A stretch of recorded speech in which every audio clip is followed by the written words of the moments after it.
নমস্কার, জ্যোতির্ময় দেবশ্রী। এটাও একটা নতুন টপিকস আপনাদের সামনে আজকে বলবো।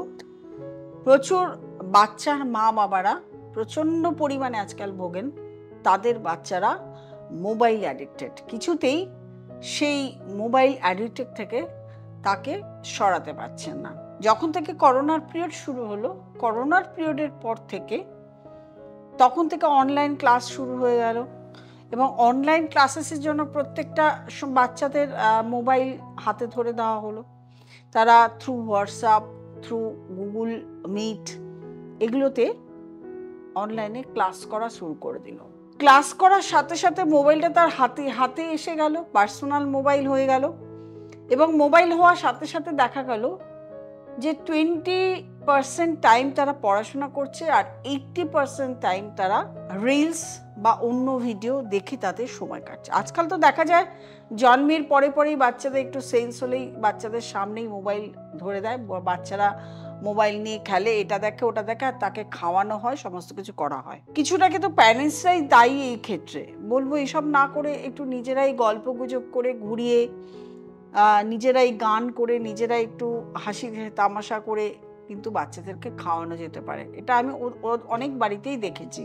আমরাই নিজেরাই বাচ্চাদেরকে ধরিয়ে দিই। মোবাইল ধরছে, মোবাইল আপনার সন্তান, আমার নিজের সন্তান এখন থেকে মোবাইল পরে করছে, মানে একটা বিশাল নিজের একটা যেন কেমন ফিলিংস, বিশাল একটা ব্যাপার। কিন্তু পরবর্তীকালে দেখা যায় এইটাই আপনার ক্ষেত্রে একটা মানে নিয়ে আসছে যে মোবাইল করছে সন্তান, পড়াশোনা করছে না। এবারে যত বেশি এই রিলস দেখছে তত বেশি আর তাছাড়াও গেমস আছে, গেমস যারা খেলে তাদের একদম নেশা হয়ে যায়। এই জন্য দেখা যায় অনেক ক্ষেত্রে সন্তান পড়াশোনাতে কনসেন্ট্রেশন করতে পারে না। যত গেমস দেখে, রিলস দেখে, এতে না তার কনসেন্ট্রেশনের লেভেলটাকে নষ্ট করে দেয়। পড়াশোনা করলে মনে রাখতে পারে না, পড়াশোনা পড়বে, তারপরে যদি তার মন থাকে মোবাইলের দিকে, তাহলে পড়বেটা কি করে? এতদিন আগে ছিল টিভিতে লোকে প্রচুর আগে বাচ্চারা টিভি দেখতো এবং তাতে টিভির নেশা ছিল, সারা কার্টুন দেখতো। এখন হয়ে গেছে মোবাইলের নেশা, সেখানে গেমস দেখছে এবং রিলস দেখছে। তো এই ক্ষেত্রে প্রথমত চন্দ্র ডিস্টার্ব হয়ে যায় এবং মঙ্গল ডিস্টার্ব হয়ে যায়, রাহু কেতুর এগুলো ডিস্টার্ব হয়ে যায়, শনিরও ডিস্টার্ব হয়ে যায়। শনি কর্মফল দেয়, কর্মফলদাতা, কর্মে ডিস্টার্ব হয়ে যায়। তো প্রথম চন্দ্র যদি ডিস্টার্ব হয়ে যায় তাহলে পড়াশোনাতে কনসেন্ট্রেশন হবে না। বুধের ডিস্টার্ব হয়ে গেলে পড়াশোনাও মনও রাখতে পারবে না, মানে সেটা মুখস্থ রাখতে পারবে না, স্কুলে গিয়ে লিখতে পারবে না, এগুলো তো হয়। তো সেক্ষেত্রে আমি কিছু টোটকা বলবো, সেই টোটকাগুলো করবেন। তবে একটা জিনিস মনে রাখবেন, যে কোনো ইলেকট্রনিক গ্যাজেট যেগুলো আমরা ইউজ করি, সেই ইলেকট্রনিক গ্যাজেট প্রত্যেকটাই কিন্তু রাহু কানেক্টেড। কিন্তু এই ইলেকট্রনিক গ্যাজেট যে আমরা ইউজ করি, কখনো সেটা আমরা পড়াশোনাতেও কাজে লাগে। এই নয় যে একদম খারাপ জিনিসে চলে যায়, সেখান থেকেও অনেক পড়াশোনা হয়। তখন কিন্তু বুধের পাওয়ার বেড়ে যায়, বুধের কাজ করে। যখন সেই জিনিস থেকে আমরা কিছু শিখি, ইলেকট্রনিক গ্যাজেট দিয়ে আমরা অনেক কিছু প্রোগ্রামিং শিখি, অনেক কিছু শিখি, কিন্তু যখন সেটা শিখি তখন সেটা বৃহস্পতি, গুরুর কাজ করা শুরু করে দেয়। এবং কখনো যদি এটা আমরা ব্যবসার কাজে লাগাই, মানে আপনি নিজস্ব ব্যবসা করছেন, সেটা থ্রু কম্পিউটার বা মোবাইল মারফত করছেন, সেটাও কিন্তু শুক্রের কাজ করে দেয়।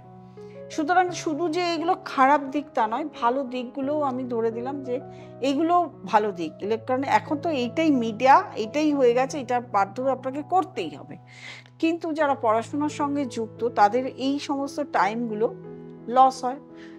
তারা যদি একটু এগুলো নিয়ে পড়াশোনা করে, নিজেদের পড়াশোনা, বাচ্চাদের পড়াশোনাও তো অনেক কিছু এর মধ্যে হয়, তাহলে তার সেই পাওয়ারগুলো বাড়তে থাকে। প্রথমেই বলবো, চন্দ্র যদি তার স্ট্রং থাকে তাহলে তাকে বোঝাবেন, বাচ্চা বোঝাবেন, বুঝবে, তাহলে সে মোবাইল ঘাটাটা কমিয়ে দেবে। আর চন্দ্র যদি দুর্বল থাকে, তাকে হাজার বোঝালেও কিন্তু সে বুঝবে না, সে কিছুক্ষণ পরে আবার মোবাইল ধরবে। তাহলে এই চন্দ্রটাকে মঙ্গল কানেক্টেড করতে হবে। অর্থাৎ মঙ্গল কানেক্টেড, মঙ্গল হচ্ছে আপনার মানে কর্মশক্তিকে বাড়িয়ে দেয়। আপনার যে আপনি যে কাজটি করবেন না, করবেন না সেটাও বাড়িয়ে দেয়, আপনি করবেন সেটাও বাড়িয়ে দেয়।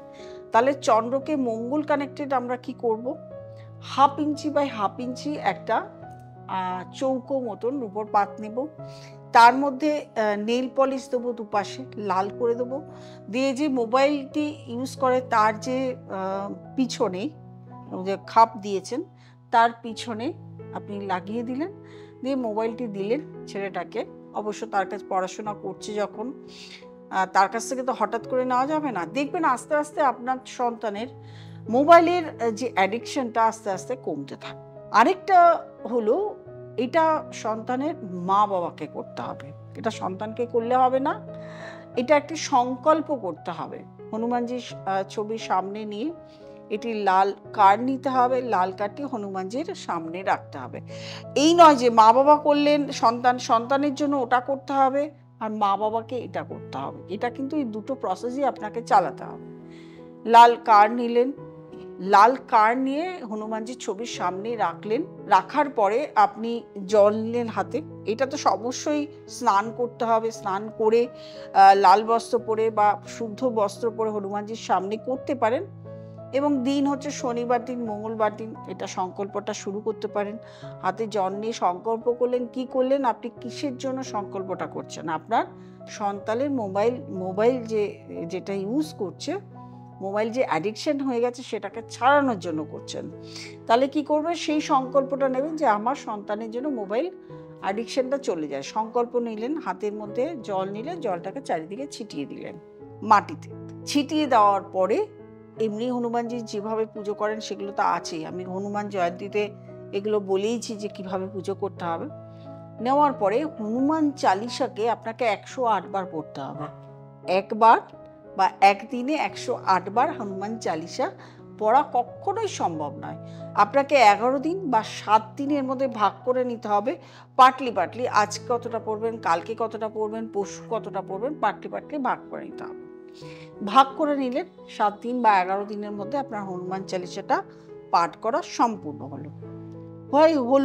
হয়ে যাওয়ার পরে ওই যে লাল সুতোটা আছে, আপনার সন্তানের ডান হাতের রিস্টে 7খানা পাক দিলেন, এবং পাক দেওয়ার সময়, পাক দিয়ে বাঁধবেন, পাক দেওয়ার সময় কিন্তু মনে মনে ওটাই বলতে হবে যে আপনার সন্তানের মোবাইল অ্যাডিকশন যেন কমে যায়, এইটা বলে পাক দেবে। দিয়ে দেখবেন 30 থেকে 42 দিনের মধ্যে মোবাইল অ্যাডিকশন অনেকটা কমে যাবে। এরপরেও হলো যে পড়াশোনা ছাড়া বা পড়াশোনার সময় ছাড়া সন্তানদের মোবাইলটা মা বাবাকেও কম দিতে হবে। পড়াশোনা ছাড়াও অন্যান্য ক্রিয়েটিভ অ্যাক্টিভিটিসের মধ্যে সন্তানকে দিতে হবে, যাতে সন্তান অন্য কিছুতে এনগেজ হয়ে গেলে যাতে মোবাইলটা না ধরে। এইগুলো কিন্তু আপনাদেরও কিছুটা দায়িত্ব আছে। পড়াশোনা করার সময় আপনাকে সামনে থাকতে হবে, পড়াশোনা করাতে হবে, পড়াশুনো বা পরীক্ষার সময় হোক বা যে কোনো সময় হোক পড়া মুখস্থ ধরতে হবে, পড়াশোনা করছে কিনা ঠিক মতন সেগুলো দেখতে হবে, এবং সেই সময়ে আপনার ছেলে মোবাইল হাতে নিচ্ছে কিনা সেগুলোও দেখতে হবে। মোবাইল আপনি আপনার কাছে জমা রাখবেন, তারপরে সন্তানকে একটা টাইম করে দেবেন, সেই সময় যাতে সন্তান সেই সময়টুকু পড়াশোনা করে, তারপরে মোবাইল ধরে, এগুলো দেখতে হবে। এগুলো কিন্তু মা বাবারও কিছুটা দায়িত্ব থাকে করার। মা বাবা হোক বা বাড়িতে যে থাকেন তারও কিছু দায়িত্ব থাকে সন্তানের উপরে। শুধু সন্তানকে তো একা দোষ দিলে হবে না, মা বাবারও কিছু থাকে, সেই দায়িত্বগুলো আপনাকেও পালন করতে হবে। যাই হোক, চেষ্টা করলাম বাচ্চাদের কীভাবে মোবাইল অ্যাডিকশন থেকে দূরে রাখবেন। যদিও আমি জানি যে আমার যতগুলো বাচ্চা নিয়ে প্রোগ্রাম হয়েছে, পড়াশোনা নিয়ে প্রোগ্রাম হয়েছে, শিক্ষা নিয়ে প্রোগ্রাম হয়েছে, আমি দেখেছি ভিউজ কম। কি কারণে আমি জানি না, লোকে নিজের কেরিয়ার নিয়ে, নিজের আর্থিক প্রবলেম নিয়ে বেশি ভোগে এবং সেগুলোতে দেখতে ইন্টারেস্ট হয়। কিন্তু একটা সন্তান, তাকে ছোটোবেলার থেকে ঠিক মতন যদি তার ভিতটা তৈরি করে না দেওয়া যায়, তাকে ঠিক মতন গঠন করা না হওয়া যায়, তার চাল চলন, তার কথাবার্তা, তার ক্যারেক্টার সমস্ত কিছু আপনার থেকে তৈরি হবে। সেগুলো যদি গঠন ঠিক মতন না করা যায়, তাহলে কিন্তু বড় হয়ে আপনিও সন্তানের থেকে দুঃখ পাবেন, সুখ পাবেন না, আনন্দ পাবেন না। এগুলো কিন্তু ভেবে রাখবেন। যারা দেখাতে চাইছেন তারা অবশ্যই নিচে স্ক্রলে যে নাম্বারটি আছে সেই নাম্বারটিতে ফোন করবেন, বুকিং করবেন, চেম্বারে চলে আসবেন। অনলাইন কনসালটেশনও চালু আছে। আর যারা নতুন প্রোগ্রাম দেখছেন তারা অবশ্যই like, comment, share, notification all বেলটি করবেন এবং সাবস্ক্রাইব তার সঙ্গে করে দেবেন। প্রত্যেকে ভালো থাকবেন, আনন্দে থাকবেন। নমস্কার।